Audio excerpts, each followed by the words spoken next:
मैं चाहती हूँ कि रेनोवेशन के दौरान यतीम खाने का नीचे वाला हिस्सा थोड़ा बढ़ा दिया जाए ताकि नीचे वाले फ्लोर में एक्टिविटीज करने के लिए ज्यादा मौका मिले, जैसे आर्ट, पेंटिंग्स और बहुत सी दूसरी चीजें। मैं माफी चाहती हूँ, मुझे आने में देर हो गई। हेलो गाइस, कैसे हैं आप सब? जैसे मैंने बताया कि हमें नीचे वाले हिस्से में आर्ट और पेंटिंग्स के लिए ज्यादा जगह मिल जाएगी। मुझे लगता है कि इस फील्ड को यूज करके नीचे गार्डन या एक्टिविटी एरिया टाइप का कुछ बनाया जा सकता है, और इसके अलावा वहाँ जरूरत पड़ने पर किसी भी किस्म की वर्कशॉप्स वगैरह भी प्लान की जा सकती है। अच्छा ख्याल है, क्योंकि बच्चों को 4 दीवारी के बाहर बहुत कुछ सीखने को मिलता है। बाहर उन्हें आजादी क्या होती है ये पता चलता है। अलारा, तुम कंटिन्यू करो, मैं अभी आता हूँ। वर्कशॉप के साथ साथ हमें स्पोर्ट्स के लिए भी कुछ जगह चाहिए। रुकिएगा, आगे बढ़ने से पहले मुझे एक बात पूछनी है। आर्ट वर्कशॉप के लिए कितने सीट्स की जरूरत होगी और किन इंतजामात की? अब इन सवालों के जवाब देने के लिए मेरे पास ज्यादा वक्त नहीं है। ये मीटिंग खत्म करके हमें काम जल्दी शुरू करना है। अगर तुम्हें कुछ भी पूछना हो तो इनमें से किसी से पूछ लेना। मैं तुम्हें सारी बातें तफसील से बता दूंगी। हाँ, आप कंटिन्यू कीजिए। और स्पोर्ट्स इवेंट्स के लिए बैकयार्ड में बहुत अच्छी जगह बन सकती है। और इसके अलावा गार्डन की थीम के हिसाब से कुछ और भी बना सकते हैं, जैसे कि बच्चों के लिए प्लेग्राउंड्स, क्लाइंबिंग वॉल्स, ब्लॉक्स और 2 दरख्तों के दरमियान एक पूल भी बना दिया जाए। माफी चाहती हूँ, आपका नाम क्या है? सिलीन नाम है। सिलीन साहिबा, मुझे लगता है कि मैं आपको अपनी बात ठीक से समझा नहीं पा रही हूँ शायद, इसीलिए आप बार बार बीच में दखल दे रही हैं। वैसे मैं सोच रही थी नोट्स के बारे में बात कर ले जो हमने मिलकर बनाए हैं, क्योंकि मेरा नहीं ख्याल कि तुम्हें कुछ भी समझ आया है। तुम्हारे आइडियाज पर हम दमीर के साथ बैठकर अलग से बात कर लेंगे, लेकिन फिलहाल अभी तुम्हें मेरी बात सुननी पड़ेगी। डिस्टर्ब करने के लिए माफी चाहती हूँ, लेकिन दमीर साहब ने सेलिन को बुलाया है। तो अब मैं मदाखलत नहीं करूंगी, तो आप ये मीटिंग जारी रख सकते हैं।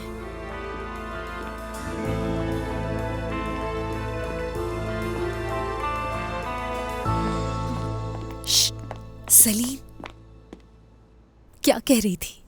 वो दुनिया की सबसे समझदार औरत है और उसको किसी का आइडिया सुनना अच्छा नहीं लगता। वैसे दमीर ने क्यों बुलाया? यिल्दिरम साहब ने बुलाया है। उसने तो अपनी टीम बना ली है, अब मेरा क्या काम है? मुझे क्यों बुलाया है?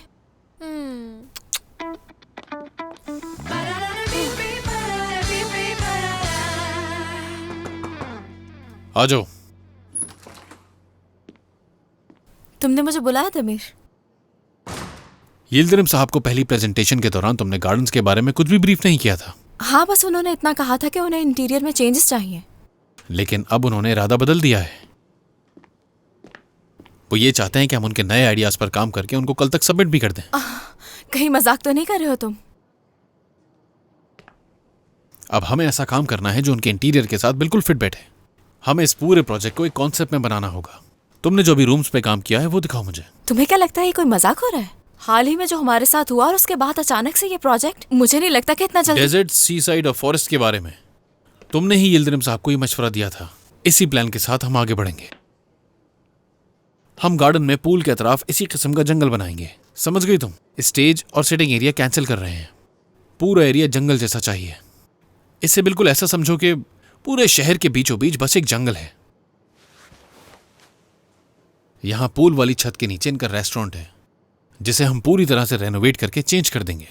और यहां से मिलेगा रेस्टोरेंट को पूरे पूल का व्यू, और पूल का जो रिफ्लेक्शन है वो पूरे डाइनिंग एरिया तक जाएगा। खाना खाते हुए सब पूल को आराम से देख पाएंगे।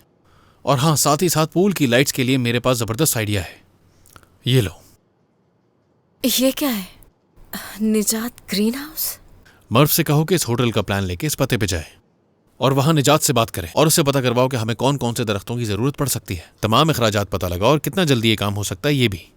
और जब तुम्हारे पास ये तमाम मालूमात आ जाए तो अपनी प्रेजेंटेशन में ऐड कर लेना। ठीक है।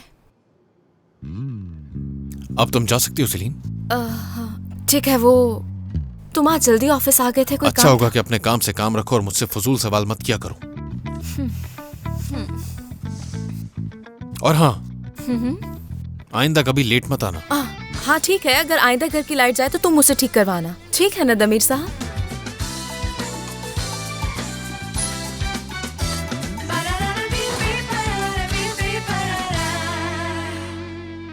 अच्छा, उसने कुछ जरूरी बातें बताई थी ना? मुझे बताओ उसने क्या क्या बातें बताई वो थी? यिल्दिरम साहब की बेटी है, तो इसीलिए वो जो कहेगी वो पत्थर पे लकीर है। क्या मतलब?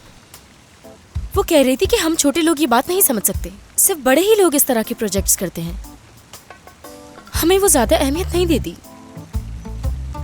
अच्छा ये बात छोड़ो, उसने सेलीन को इतना बुरा भला कहा, मुझे तो बहुत गुस्सा आ रहा था। मेरा तो दिल चाह रहा है कि उसका जाके गला दबा दूं। सेलीन को आखिर ऐसा कैसे कह सकती है? वैसे ऐदा, गुस्सा तो मुझे उस दमीर पे भी है, उसी ने उसे हमारे सरों पे मुसल्लत किया है। चलो कोई नहीं, अब कॉफी पियो। बहुत शुक्रिया, लेकिन मुझे कॉफी नहीं चाहिए, मुझे ऑफिस जाना होगा। क्या हुआ ऐदा? मुझे कुछ सैंपल्स देखने थे ताकि मैं अलारा को थोड़ा मुतमईन कर सकूं, इसलिए मुझे जाना होगा। चाहे चलो मैं चलती हूँ। मेरी मदद चाहिए तो साथ चलूं? अरे पहले ये पी लो वरना ठंडी हो जाएगी, बाद में मदद कर लेना। अच्छा ठीक है, कॉफी पी लेती हूँ मैं बैठकर, लेकिन कल रात के बारे में कोई बात नहीं करेंगे, यानी कोई किसी से कुछ नहीं पूछेगा। बिल्कुल, हम कल की कोई बात नहीं करेंगे, हम आज में जिएंगे और यही हमारे लिए ठीक रहेगा। ओके? हाँ।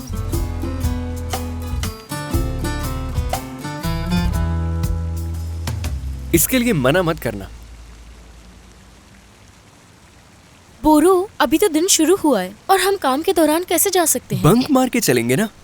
वैसे भी जो इम्पोर्टेंट मीटिंग थी वो तो हो चुकी, चुपचाप निकल जाएंगे, किसी को मालूम भी नहीं होगा। हम क्या कोई स्कूल के बच्चे हैं जो बंक मार के चले जाएंगे?